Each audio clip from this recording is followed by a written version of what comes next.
Today's lesson is how to build credit. First, we need to ask ourselves, what is credit?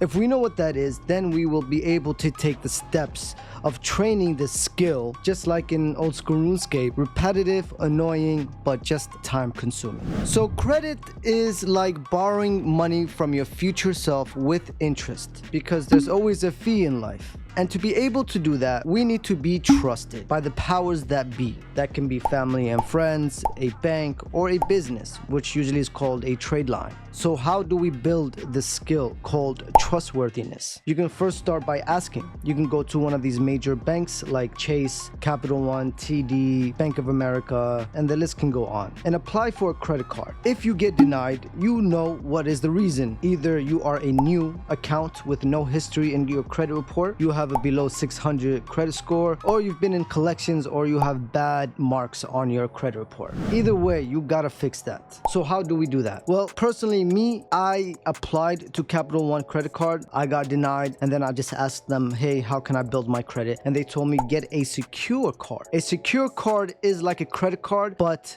from your own money. So basically, if you go to one of these major banks that actually give out secure cards, you can put down $2,000, $1,000, even $500, and that will be your limit. And the reason why you want to get the secure card is because you want to build a credit history. You should be using it for at least a year. So for example, let's say we got a secure card from Capital One and we put down $1,000, and that is our credit limit. So from year 1 to year 2, you're using the card and you're building your credit. For example, let's say you're using it to pay your phone bill, groceries, and you're paying on time. At year 2, you can start applying to one of these major banks, and I don't recommend applying to 2 or 3, 4 at the same time. That's a bad idea. I recommend applying to Chase Freedom credit card, which I highly recommend and I love using, and I'm using it to this day. If you get approved, then you can actually cancel your secure card and get that $1,000 back.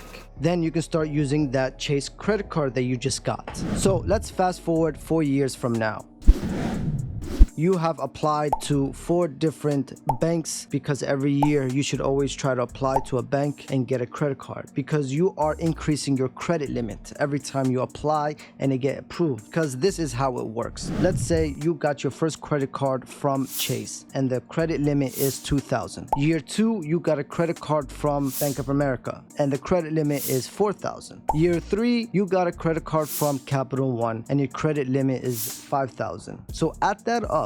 4, 5, and 2. That's $11,000, guys. Just like that. And guys, remember what I said in the beginning? Credit equals trustworthiness. It's not only to get credit cards, it's also to rent an apartment, buy a car, buy a house, and also to get a loan, a big loan. Let's say you've been working your ass off for 4 years and you've got 4 or 5 credit cards that total $20,000 in credit spending limit. And then you got another $30K that you've been saving up, right? So that equals to $50K. $50K, you really can start something with that. And you can go to a bank and say, hey, I found a nice location, or I have a nice business plan, and maybe you can also take another $50K loan. That's where the magic happens. That's where the game starts, guys. That's really where the game starts. You know, I'm passionate because I really want y'all to succeed.